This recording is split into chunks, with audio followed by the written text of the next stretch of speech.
Hey there, I'm Jen Therian, and I'm so glad you're here.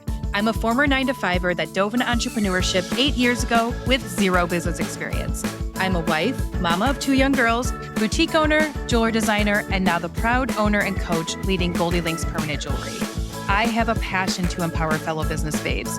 This podcast is made to equip you with everything you need to succeed, from actionable marketing steps to digging deep on your mindset.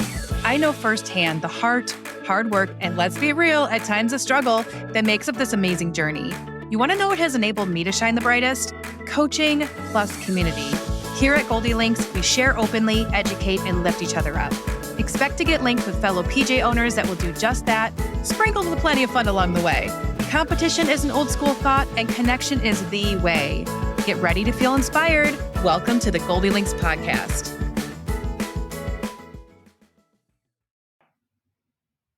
Hey guys, I can't wait for you to just dig into this episode. I had the pleasure of sitting down with Candace from Permanently Punchy. She's a local permanent jeweler here in Colorado, right next to me. We actually met at a gem show in the fall of 2022, right when we were just getting started with our own permanent jewelry businesses. We connected, we've stayed connected, and it's been so great to collab with her and work with her on local events together, even though we have very separate permanent jewelry businesses. We talk about competition. We talk about the knowledge of metals. We talk about creating your own brand voice. So many amazing things to share in this episode. I hope you love it. All right, I'm here with Candace from Permanently Punchy. She's here in Colorado as well. And so Candace, if you want to just take off and introduce yourself and tell us a little bit about yourself. Okay. My name is Candace, and I am a permanent jeweler out in Elizabeth, Colorado. My family business is running a ranch. And so we've been able to do this on the side of doing that. It's been really flexible to be able to do that. Yeah. I started a year and a half ago. Yeah. And it's been such a blessing to my family since I started. I can take That's my awesome. own hours and do all the things that I want to do. Yeah. What did you do prior to that? Where you were helping out with just, not saying just the ranch, because it's a big job. Like you were just. Yeah, actually, my husband sold his business of 35 years. Wow. And we built this ranch, and while we were building this, we were both unemployed. And Wow. So this kind of was like a way of me helping out our family and paying our bills, paying off my student loans, and working, but still being a stay-at-home mom and running our ranch. Yeah. Which gave me the flexibility to do so. I'm so fortunate that That's so cool. Did you go to college? You're saying student loans. So I did. I went to college. I was an aviation major. I did aviation, and I did a minor in philosophy. Wow, look at you, aviation. That's so cool. Yeah. Did you want to fly? I did. I actually got my pilot's license in Billings, Montana. Wow. And then I transferred down to Metro and finished with aviation management degree. So I have a bachelor's degree in aviation management and do nothing with it. Cool. I'm thinking you could be like flying planes and doing permanent jewelry at the same time. That'd be a really good niche, right? Yeah. I could travel to different airports. My gosh. But no, it didn't suit the lifestyle I wanted to be a mom and a wife. And so I just gave up on it. Yeah. But that's so cool. So what made you, I guess you've already answered the question, but what made you think permanent jewelry? Like when you... I lost my dad 2 years ago. Oh, I'm so sorry. And I was looking for a way to remember him. And I never had a tattoo before, and it totally freaked me out to get a tattoo. And I'm 35 years old, I think. 35. I know, you lose track after a while. Counting it's at fine. Right. Everybody stopped counting at 27. But I was looking for a way to remember him, and I stumbled across permanent jewelry. Cool. And I looked it up, and there was only one place in Denver at the time that had done it. And then there were tons of places, Miami and Las Vegas. And then I just saw an ad for online permanent jewelry training. Yeah. And I just talked to my husband, and I was like, it's a chunk of an investment to start, but I think I would be really good at it. And my husband, he's my biggest sport. So he was awesome. Like, let's do it. Go ahead. Good. And so we took the jump, and I branded myself. I made sure that I ran with the whole ranch style, and that's why it's called Permanently Punchy. Punchy in a ranch term means a lot or over the top or kind of obnoxious and like ranchy. I love that. And so permanently punchy goes with the whole thing. And then I did some branding with Fiverr. I just hired Fiverr and somebody did a logo for me and helped me design that. So I was able to just get that on the internet and have my own identity with it, which was nice. That's so cool. So from the beginning, obviously you knew like you were, being in the ranch life, that was like your niche, right? That was like even making your logo and everything in the name. And like I wanted to stick with just that style. And so when I do my displays, I have cowhides and I have cactuses and I wear a cowgirl hat and I play it all up a lot. Right.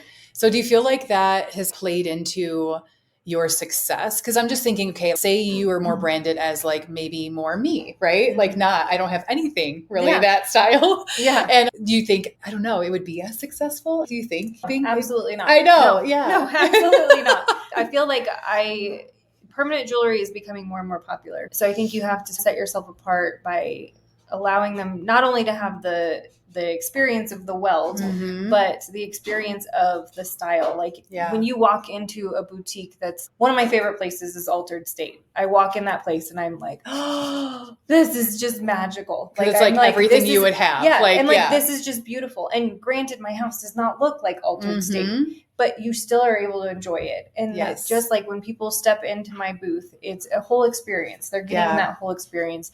They're getting the cowhide underneath their hands when they're doing it. And I cannot tell you how many people just sit there and play with it. They're like, this is so nice. And the kids are like, what is this? I'm like, it's a calf. I don't know what, but it's just fun. And then they sit on, I have a bench that's like a Western boots, like a Western weaved bench that's super comfortable. I do cactuses and just try to be I always tell people, be as obnoxious as you can in your style. Yeah. And just go over the top. And my outfit, I always have something leopard print. But would I wear that taking my kids to the movies? Probably not. Yeah. But it's still fun. And my mom always is like, oh, it's dress up. Like, you get to play dress up. I'm like, yeah. Because most days I'm in my Carhartts and shoveling horse poop all day, and so this is fun for me. It's like your stage, you know what I mean? I get to be girly and I get to do it in a different style, which is fun. That's so cool. I love that way of looking at it. So just going full in with what you decide is, and it makes you memorable versus if everyone were to just be cookie cutter the same, like you remember like the cowhide, like everyone's going to remember that. Yeah. So absolutely. I think that's like the best thing that you can do is find a style, find something that you love, because you have to love it at the end of the day. You don't, not everybody else has to love it. Like I'd say 80% of the people that come to me aren't necessarily super Western, super into the ranching life, but they love to experience something. Yes. And so if you can create that for them, that's awesome. I always tell people that are getting into permanent jewelry is find something and just run with it. Yes. And do it over the top. Stick with it though. Don't veer just because you see another vendor doing something different. Stick with your style and create it. And I love that. So were you into jewelry before starting this? Were you a jewelry lover? I've always loved jewelry, but I've never been like, I've always loved dainty. Yes. I've always loved very dainty. I have like a Tiffany's little tiny diamond, and I have very simple jewelry. And I've always loved dainty. Yes. I've never done big gaudy jewelry. Right. And so this appealed to me because I was like, it's beautiful because it's just simple. Yes. It's just a little statement piece that you can layer with anything. And people who do like big chunky things can still add it to their stacks of stuff. But I've never been like, I don't know. I've never made my own jewelry. Yeah. I've never I wouldn't say I was a jewelry collector or anything. But so do you feel like it was easy for you to catch on when you did the training you did? Like how easy was it for you? There was definitely a learning curve. Yeah. Like definitely a learning curve, and learning sizes were my hardest thing. So learning jump ring sizes, looking at something online, I learned the hard way many times, just saying, oh, that's beautiful, ordering it, and then it shows up and it's made for a giant.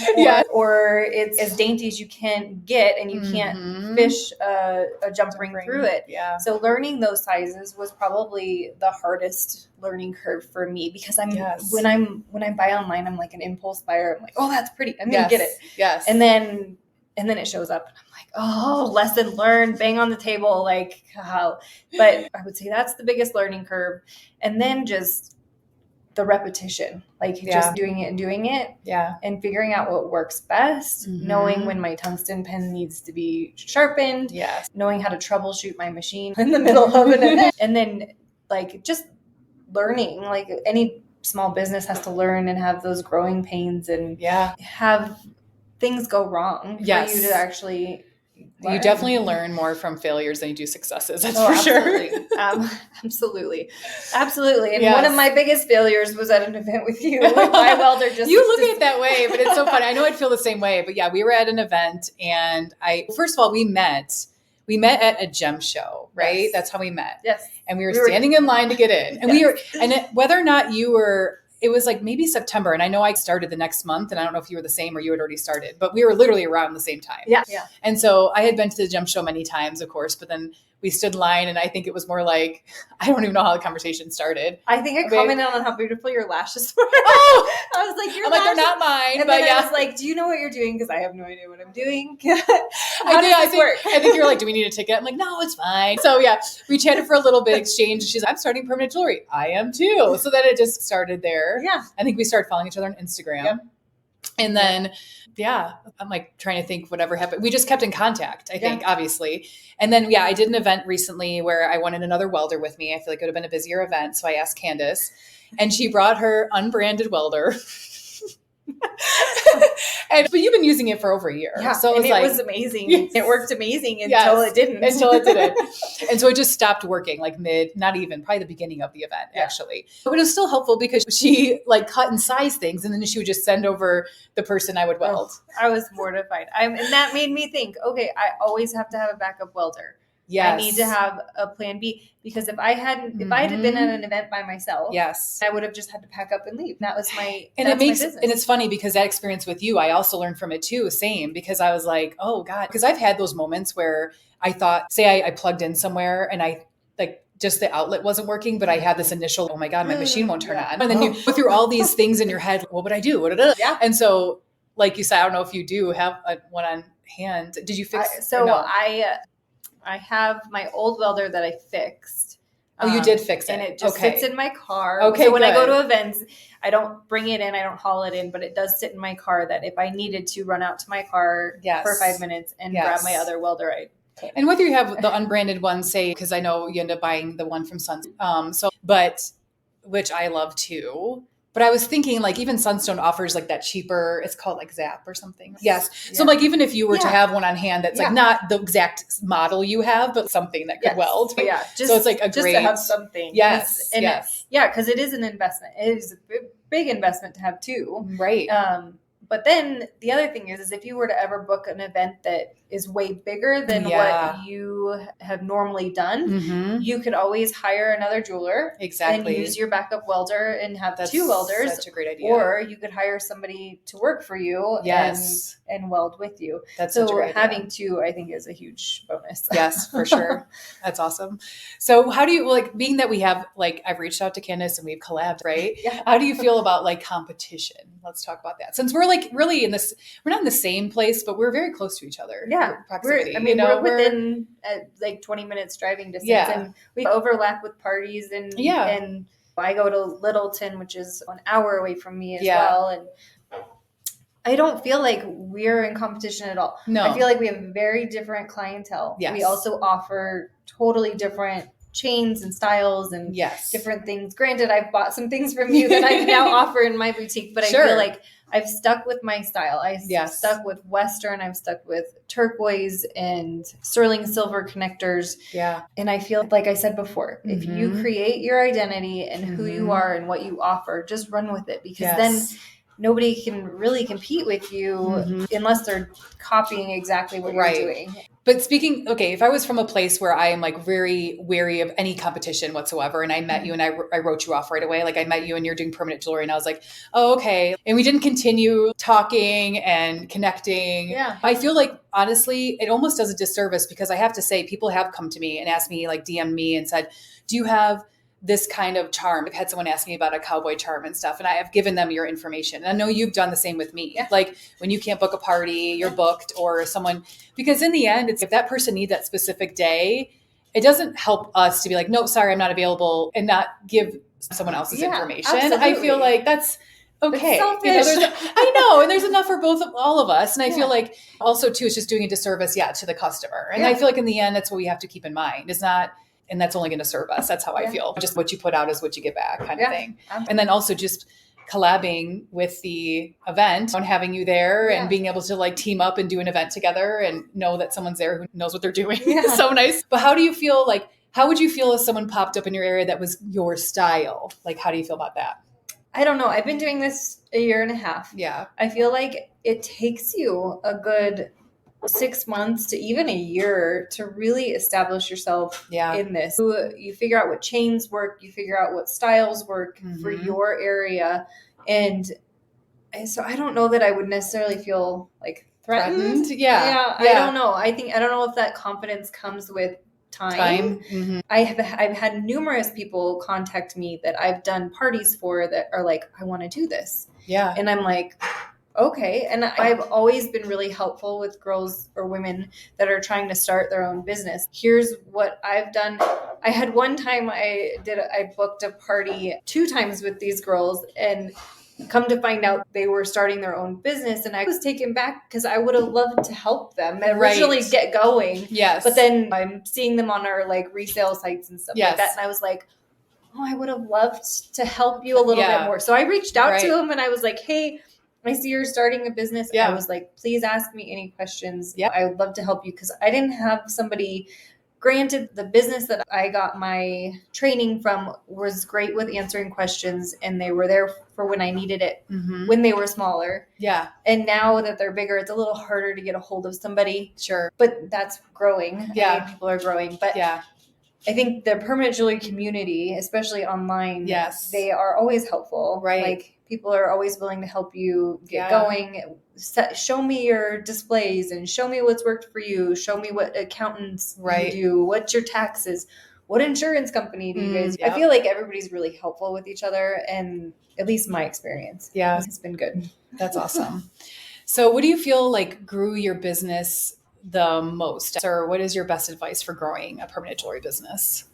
I would say word of mouth was the biggest. If you have a happy customer, that person is going to tell 5 more people. Yep. And if you have a party with somebody and they invite their Aunt Jo who lives 1 hour away and Aunt Jo wants to have another party. Yeah. It's all, to me, it was all networking with word of mouth with happy customers because I don't know.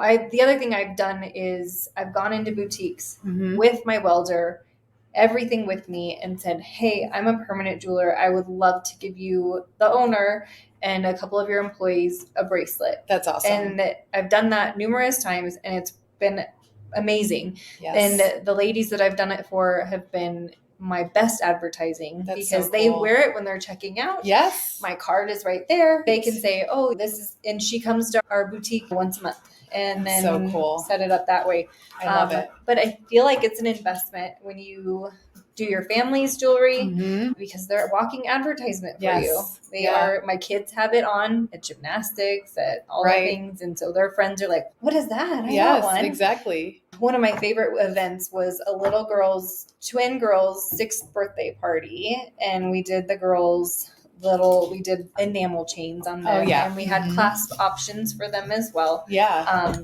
But we just did, all the little girls got their own Barbie pink enamel chain. So cute. But those are the things that I feel like networking the most. Yes. And don't be scared to give somebody a bracelet. Yeah. Because especially those people that are like influencers on Instagram and are like, hey, I'm going to tag you in my outfit, you know, or while I'm drinking my coffee, I'm going to have my bracelet showing. I'm going to tag you. And I think I know you can't look at it like it's giving away something free that you could have made money on. It's like a marketing. Yeah. It's a marketing. And with the cost of what supplies is, you can afford to That's what's great about permanent jewelry. Obviously the profit margins are great. Yeah. And that's why I feel strongly about, honestly, when people come up to me and want me to weld something back on that broke that wasn't even my chain, I never charge them. Yeah. I don't. Because I'm like, honestly, they're going to remember that more than me being like, it's $10 or whatever you want to decide to do. Yeah. And it takes a second. It's one jump ring you might have to use or whatever. Like, it's just, to me, the marketing, like the benefits of that outweighs me charging and getting $10 from them. Absolutely. So that's how I feel. But actually, speaking of pricing, what is your price ranges? So my sterling silver starts at 55. Okay. And then I go all the way up, I believe, to 75 with the gold filled. Okay. And then I do offer a 14 karat gold option. And those they start at 125 for a bracelet and they go up from there. I've got prices for different things. So I used to charge by the inch. Yes. And it just got too complicated because I was sitting there at events and people were like, how big is my wrist? And I'm like, okay, here's a tape measure. Go ahead and measure it. Yeah. And then it just got too complicated with that and being able to focus on the person that I was helping then. Yes, for sure. And then people walking by, I got feedback that was like they missed out on purchasing something because they were too busy trying to figure out how much it cost. Yes. So I changed all that, I would say 6 months ago. Okay. And just went with a flat rate that kind of, it gave me, like, so people who took up more chain, it just balanced out. It really does balance out. Because as you can run into some women that have like literally the tiniest wrists. Yes. Yeah. And then it could basically be a child. For kids, I always offer $10 off. So do I. Okay. And so that just helps balance that part. I started doing the gold filled beads because you've been providing those for me. Yeah. And I've been buying them from you. And then I also get the sterling silver Navajo pearls. Yes. And so those start at 75 and I have some options with turquoise intermixed with those, which are just that much. And then my connectors, they range from $15 all the way up to $45 a connector. And it just depends on the material. Yeah. And because a lot of mine are handmade. Yeah. And so I try to give an option for every price point. So people can all participate. I do have some enamel chains that I've been offering at 45 for a bracelet. Okay. That I just know aren't going to hold up long term for people that are still wanting to experience it. And you're like, are you transparent about? Do you share like the quality of the like what the metals are, even the enamel ones, obviously? Yeah. Okay. Yeah. Yeah, I do. Okay. I do tell people, and I usually have my kiddos with me, so I'm like, look, this is what it looks like after 6 months. So if it's not something that's going to be long term, but if you want to, you're going on a vacation and you want something cute. I know, it's so cute. And different, but yes, I am. I tell them what the finishes are. That's another thing is I've learned over time, like you can't advertise these as non-tarnishing because sterling silver oxidizes over time. Granted, it's less likely on your skin, but some people have skin that does. Or if you're exposing it to bleach or the chemical thing for sure. And so I'm very transparent with people. I learned that the hard way because I think that came with knowledge because I thought when I was buying it, they advertised it as non-tarnishing or non-this or even gold filled, it fades over time and it can lose that chemical bond to the agent underneath. And so I always wear mine. Mine are over a year old and I show people, I put them right next to the brand new ones and I say, look, these aren't as vibrant and bright. Right. And that's why, but then solid gold, people think, okay, solid gold won't tarnish. Yes, gold tarnishes. Gold oxidizes over time, just like sterling silver does, but gold can be polished. Yes. So just it's a lot of education for sure. And I think that I would give that advice to someone just starting is really educate yourself on the metals because we get it all the time when I say gold fill, because when you say gold fill, also it sounds like it's filled with gold, right? People get confused and they're like, oh, so these are gold plated. I'm like, no, they're not plated. It's just, but even if I said gold plated, they might think that's fine. They just don't know what the difference is. So I always tell people jewelry that you get at a little kid's store that's a jewelry store in most Walmarts is the type of jewelry that's plated. Yes. That's where it's a painted on finish. That's why I usually say painted on. It's a painted on finish versus a chemical bond finish on the outside. And there's either a copper, nickel, or sterling silver underneath. And I always tell people who are hypoallergenic that you don't always know what the metal is underneath. You got to be careful with that. So people who are hypoallergenic, I always suggest solid gold if they can tolerate solid gold. Yep. Or if sterling silver is something that they can Have you had anyone have a reaction to the metal? I had one. Okay. And she's one of my best friends. Really? That worked out. Yeah. So it was, thank goodness. She had a reaction. Her gold filled turned black within like a week. And it was her skin does some kind of oil because we tried multiple ones. So we finally went with a gold necklace for her. I got her a solid gold. And she was down in Florida and her husband grabbed her or something and it fell to the bottom of the pool and she lost it. But it's the worst. It's the worst. But it was lots of trial and error with her. Yeah, wow. And I always tell people that if you have a reaction to it, you contact me and we can try something else. Yes. Or we can refund your money. Yes. It's not worth it. It's not worth somebody having a bad taste in their mouth after not at all. and not having a good experience. And like you said, everyone's skin's gonna be different, even certain chains. So I've had people say, mainly it's an anklet, because of course they're like rubbing more against your ankle with your sock and leaving a mark on your skin. So I've seen that. And obviously even when I make myself rings, it'll happen sometimes with certain chains for me. Yeah. And so I think, but it doesn't happen on other chains, which is odd. But also, I don't think it happens on everybody. So I think it's just a pH, like they say, the pH of your chemistry and all the things. Yeah, my anklet does do the same thing. I feel like it's because it's rubbing on your skin. It's like the metal abrasion. Yep, and your skin's polishing off what is that oxidation. It's putting it onto your skin. Exactly. And a lot of people think, oh, my chain's ruined, and it's not. You could probably buff that out with just a jewelry cloth. And I always tell people, I usually have them on my table. If you take one of these cloths and just make sure you clean it up every once in a while. Yeah. But I feel like it doesn't always leave it on my ankle. No, I know. And I don't know if it's over time it wouldn't, or with the metal abrasion, like if that eventually, I don't know, maybe not. Maybe. But mine's sterling silver, and it's weird because my anklet doesn't ever turn black. I've worn it in the hot springs. I've worn it in the pool. I've worn it. With your sterling? Mm-hmm. Interesting. Yeah. Because that's the two things I hear, hot springs and certain hot tubs. Not every hot tub. It has to be the certain chemical. It's the bleach chemical in the hot tub. So the chlorine, if it's too high of a pH, it'll oxidize it and turn it like black. And it's usually in like those hotels that have to regulate like a certain pH. Yes. So your skin is like itching as soon as you get out of the pool and you're just sit laying in chemicals. Yes. But no, I've had a few issues with it and it's not anything that like I always tell people try toothpaste and a toothbrush first and clean out your sterling silver. Yeah. And if that doesn't work, then come back and see me and we'll get it fixed. Yes, exactly.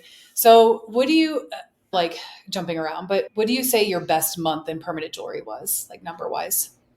My best month was in the peak of the summer and I had back-to-back events at rodeos and shows. I would say around 8,000 was my best month. That's awesome. What's the most you've done in a day? 2,800. Nice. Probably 2,800 in one day. That's awesome. Yeah. Do you have a tip option when they check out? So no, you don't. I don't, and I feel like if I were to bring on employees, I would definitely add a tip option. Yeah. But it's just me, and I don't know. I feel like the profit margins are high enough for me that I'm okay with it. Yeah. And if it were, I don't know. Yeah. I don't know. No, it's okay. I'm just curious. I know it's like a question always like, what if, or should I, or do that? Yeah. And I think everyone is. It's funny because also people have this thing where it's like anywhere you go, they ask for it. Oh, it's yeah. I know. I saw a thing that was like when they flip over the tablet that you're going to have to tip for something that you didn't have to tip for before. And so soon I'll be checking out at Target and I'll be asking for a tip. What do I do? Do I tip myself at the self-checkout? I know, right? That'd be awesome. So what do you say like your least a month has been in a year and a half? You know what? Honestly, I don't know. I would probably say around 1,000. Okay. Is probably the least I've done in the last year and a half. And that was because I was just, I just had a couple of parties or I was busy with home life and we homeschool our girls and the first month of school is hectic getting them back into a groove and but I feel like it's very much self-driven. Like as much as are you going to promote yourself? Are you doing the legwork to get yourself out there to book those parties? And I love that about this is I can be as busy as I want to be. Like I told my husband, I could do this full time. I could go to boutiques and businesses and do this full time. Mm-hmm. But it works for our lifestyle Right. that I can pick and choose. Somebody calls me and says, "Hey, are you available this date?" Nope, I'm not, because I can say that and I can then send you business, Right.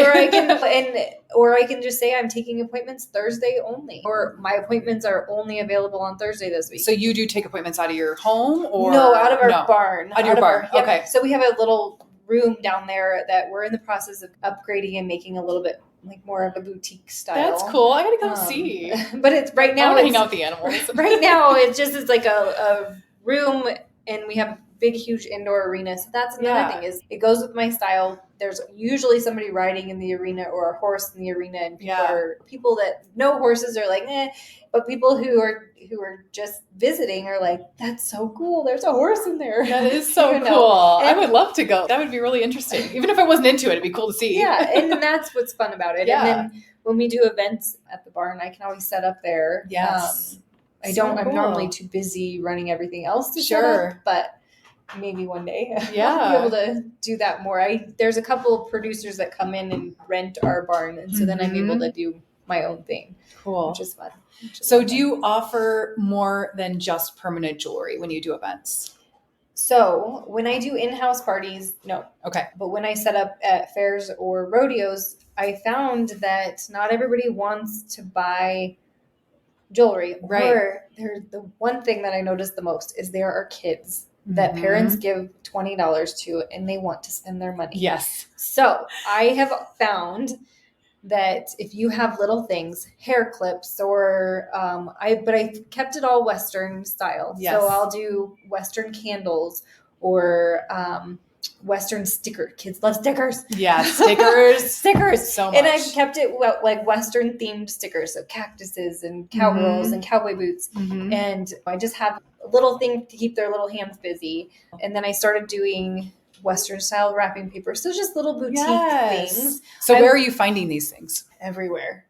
Everywhere. So wholesale sites. Yeah. Wholesale sites are on Facebook are probably my biggest find. Oh, that's cool. And a lot of them, I find the candles I buy are from a girl in Texas. Okay. And she's a wholesaler, but she's a mom of 2 kids, and she wholesales candles out of her house. And so cool. I love that I can support another small business while I do that. So their Facebook group or whatever it is, page is specifically for wholesale. Yes, and Western styled. Interesting. Wholesale. Yes.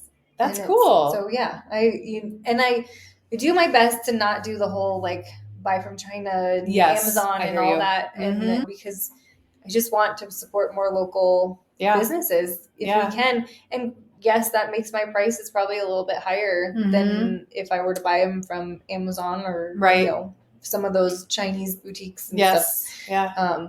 But I feel like people are willing to do it, especially if you can share with them.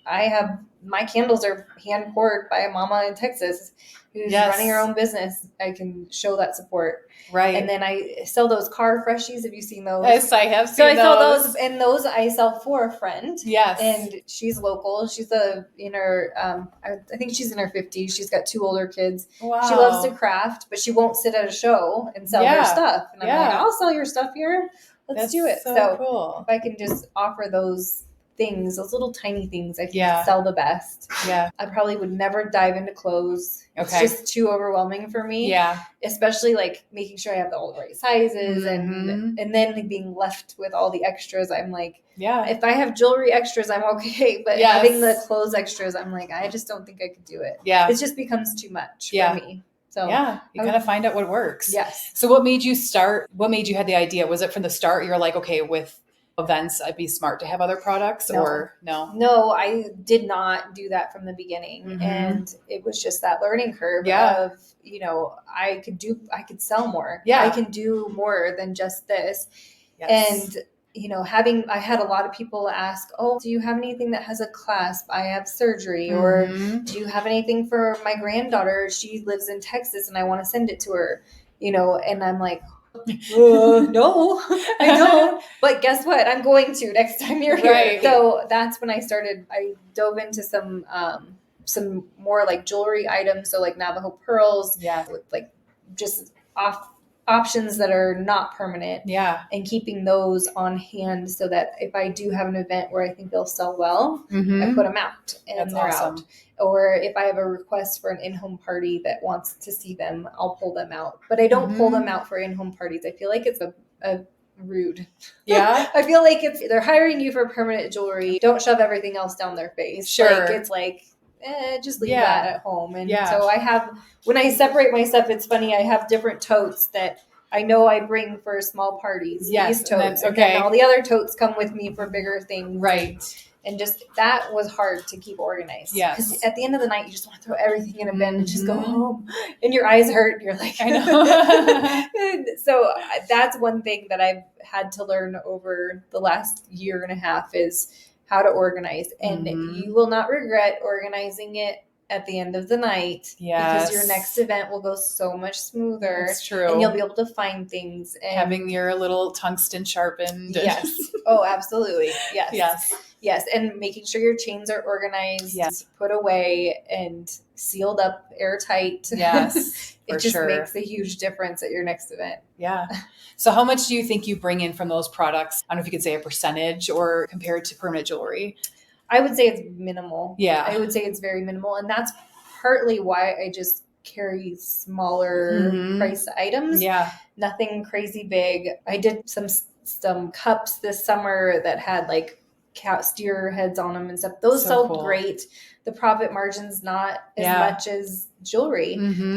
But people still love that. And then the other thing is I'm able to stick my business card and they're taking that home with them. Exactly. Or I give them a sticker and then they're sticking it on their water bottle or their computer. There you go. And that's advertising. I don't feel like it's the profit's not great for that stuff, but I feel like it's worth it. Okay. I feel like it's worth having that extra stuff. Like your booth, I love that there's always rings and earrings and things that if they aren't committed to the jewelry, they can take home with them still. Right. Or they can buy as a gift for somebody else. That's the biggest thing. That's a heart as a gift. Yes, exactly. Having a gift for somebody. I do offer gift cards, but then it's hard because then you've got to make sure that person can book an appointment or come to an event that you're doing. Exactly. And it's just hard to coordinate. Yes. But having something tangible that they can take home. That's awesome. Is huge. So what do you feel like, do you, I'm not going to ask bestseller chain because we all have the ones that stick out, but is there certain connectors that sell really well or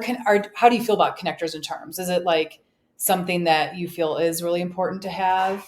Yeah, I do. I think at the beginning I didn't offer a lot of them. Yeah. And partially because there weren't a lot when I started. Yeah. There weren't a lot of options for high quality. Yeah. Like they were all plated and so now like I did offer them and I would tell people like your charms are going to tarnish. So just plan on trading them out. Right. And I hated that.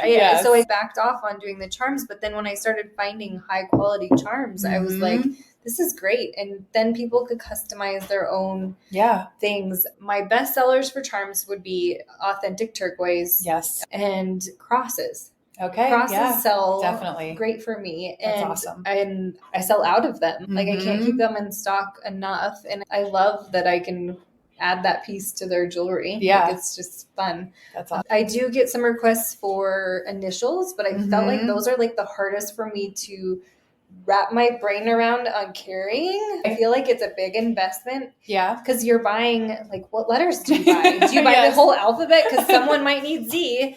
Like, I don't know. Yeah. It's hard for me to carry those. I'm more of what's going to sell the best. Yeah. So I started getting initials of my kids. Yeah. So that way, if they didn't sell, I could add them to mine. But then I would offer people, I'll order them for you. Yeah. Whatever you want. So before parties, I always say, I send the styles that I offer and say, if somebody wants it, I needed to know 10 days prior to the party if they want an initial. And then they could custom order an initial. Oh, that's cool. But otherwise, I just felt like it's a pain to carry them overhead, especially for a small business. Yeah. I think if you are doing really well and successful, absolutely, that is something you should carry. Yeah. And you should offer zodiac signs and you should offer all of those things that people like. I started carrying angel numbers last summer and they were pretty big last summer. Yeah. And they dwindled off a little bit. But But those are things that you don't have a high number of them. There's only, I want to say 8 series of them. So right. 1, 2, 2. Yeah. There's not very many. But then the other connectors that have done well are hearts. Yes. Hearts have done well. Like mother-daughters get like 2 hearts. I'm trying to think what other ones. Oh, I'd say I've started selling more like modern styled ones where it's like an abstract, either a shape or a circle. Yeah. And those are, I always keep those. They're really cheap. Yeah. And so they're not much to keep in stock, but they're fun and they're different. Yeah. And I always show people them like, or a little disc that you could dress up something or break it apart. And then it's just fun. That's cool. Yeah. That's awesome. Where do you see your business going this year? What are you excited about? I'm more excited about just really pushing my style. Yeah. So that sterling silver, that turquoise, the Navajo pearls. I'm booking a lot of rodeos and I'm not carrying as cheap of items anymore. I'm trying to carry more handmade quality stuff. Yeah. So that way it is an investment for my customer, but they are getting a beautiful one-of-a-kind piece. Yeah. And that to me is where my focus is going to be this next year. I'll still carry chains that I've carried forever, but I want to start really growing that part of my business of doing unique handmade pieces. Yeah. So your customer base, they love Navajo pearls for sure, right? Yes. So do they like that more oxidized silver look? Yes. Is that more like the... Yes and no. Navajo pearls are very unique. Yes. They're very unique. So they're sterling silver casted, they're hollow bead, and then they're oxidized. Yeah. And they have their own style, their own look. You can't really add like an oxidized chain and say that it's a similar style. It's just not. You can't get it. I don't know how to explain it. Yeah. But the connectors that have a little bit of oxidized finish to them. Yes, absolutely. Yes. Those things complement those Navajo pearls, and those are all handmade and hand soldered together. Cool. So they're fun to offer. Yeah. That's awesome. Yeah. And then can we share this, that you were talking about creating and learning more about the jewelry making process? Yeah. I'd love to share that. I feel like you constantly need to keep educating yourself. Yeah. If you are going to be successful, especially in permanent jewelry, you just need to keep offering something new or different. Yeah. And so something I've always wanted to learn was like silversmithing and making my own sterling silver connectors or even gold connectors. I would love to offer, because there's not very many places out there that offer 14 karat gold connectors. Right. And so I would love to learn how to make them. So I am taking a class. So cool. Hopefully that's something that I will be able to do. Okay. But I also feel like just having a respect for how those things are made and knowing how they're made, because a lot of times I go online and I'm like, oh my gosh, these are so expensive. But if I understood the process of it, I might have a little bit more respect for that part of it and just being able to offer that for my customers. So that's so cool.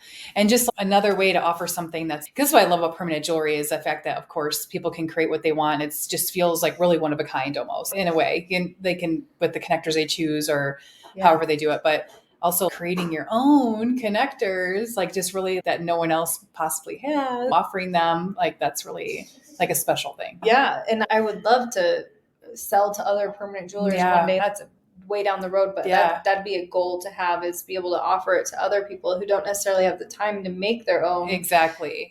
And a lot of people just don't, and that's what's so cool about this, is that and what I love about entrepreneurship in general, you really can go these different ways, whether this saw this opportunity to oh my gosh, silversmithing, making these connectors. That wouldn't have happened maybe if you obviously first got into permanent jewelry. And then that came out of that, and who knows where that can lead. And so it's cool. We all gravitate towards certain aspects of the business we really love, and letting that be your strength and grow with that. It's pretty cool. Yeah. It's pretty cool to see where that's going to go. Yeah. And it's fun. It's fun because we've grown our friendship over a year and a half, and we both have grown so much, but it's in totally different avenues. Yeah. And I think that's so true. Cool, because we're in the same business. Yes. But we're just growing in different ways. And I think that's really cool. Yeah. That is really cool. All right. Well, thank you for chatting Yeah, today. I feel like I even just talking this way, I learned so much more about you. We should do another podcast interview soon. All right. Sounds good. I'll come over after I take my class. Yes. Oh my gosh. I can't wait. We'll have to we'll have to do a recap, and then maybe in a year from now or something to see where you're at. Yeah. Maybe you'll be offering your supplies and we'll have to see what you're offering. That'd be fun. What advice would you give to someone who's thinking about starting permanent jewelry? Don't drag your feet. If you are going to do it big, that means invest in your website, invest in advertising, invest in a good quality welder, invest in having a good inventory of chains. Mm-hmm. You could get into this business for less than $2,000. You could do it. Yeah. But should you? Absolutely not. I would never tell somebody to do that. Yes. I always tell people realistically plan around $5,000 to start your business. And it's going to cost more than that. But if you can grasp that $5,000, then realistically it's something you can do. I mean, anybody can do it. But for me, you need to invest in signage. You need to invest in props. You need to invest in your logo, your style, your everything, because otherwise I just feel like you're just going to get passed up. Yeah. And because it is so popular. Yeah. So my advice for somebody doing it is jump in full-heartedly and do it big. Do you think that a lot of people want a side hustle, right? And do you think you're able to do it as a side hustle? Say you already have a full-time job. Are you able to do it? So I would love to say no, but the truth is yes, because that's what I did. Yeah. This is my side hustle. This isn't my everyday job. This is my extra. This is my kids' piano lessons. This is my kids' homeschool curriculums. This is just extra for me. But I was fortunate enough to have a husband who really helped push it and be behind me on it. So I think you just need to have that right support group, whether it be your family, your friends, or whatever, to help you. And I think that having it as a side hustle is great. You just have to do the legwork. I was going to say, you can't just build it and they'll come. That's the thing and I think really you even made it evident. You were really great about, you have no qualms about going to talk to people, stepping into, I tell my girls too, yes, you can write a DM, but they get DMs all day long. So yeah, and just you rolling in with your welder, is totally different. Exactly. Like when I first went to go train Ashley in Missouri, we literally walked into boutiques. And that way too, I was able to okay, let's get comfortable. This is what I'm going to say to them. So you can kind of get schooled in it. And although we didn't have a welder with us, we handed it just a simple necklace to them and be of a chain that we obviously have for permanent jewelry. It was hey, and honestly, we went to go to the boutique a couple days later and the girl, one of the owners was wearing the necklace. And she's like, that's so many compliments on it. So it's just going to make you, if anything, they're going to remember you. They might not book something that minute. Yeah. But versus they remember you over someone who just randomly DM'd them that also is doing permanent jewelry. Yeah. So I think honestly, I agree with you. You could do it as a side hustle, but you'd have to, again, put the legwork. Are you okay getting out in the community and talking to people? And that's one thing you have to ask yourself. This is a very personable business. You have to be able to interact with your customer. If you don't like interacting with people and you don't like going and putting yourself out there, I would strongly suggest maybe taking a second look at what you're doing. Yes. Because you have to be. You have to be willing to be in front of people and talk and be confident. Because the more confident you are, I feel like the more successful you can be in this business. Yeah. And just are you good at making friends? Can you talk to anybody? If you're put in a room full of strangers, can you talk to them? Yeah. Yeah. That's something that I've always been able to do since I was 6 years old. I can, even if it's somebody who I have nothing in common with, I will find something that we have in common. Let's talk about the weather. Yeah. Or just being able to make easy conversation and advertising. And making people feel at ease too, I think too. Yeah. True. Yeah, you definitely have that quality about you. Well, so do you. Okay. That's why we connected. It's probably I looked at the time. I can't believe it's been 52 minutes. I feel like it hasn't been that long. Okay, so where can we find you online? Where can we... So I have not invested in a full website. That's one thing that I'm working on this year as well. But I am on Instagram at Permanently Punchy and on Facebook on Permanently Punchy. And those are my two forms of communication. I'm more actively on Instagram because for some reason is easier for me. Yeah. I don't know why. Do you feel like most people are on there too? Yeah. But actually, I don't know. I feel like people still want information from Facebook, like business wise. Yeah.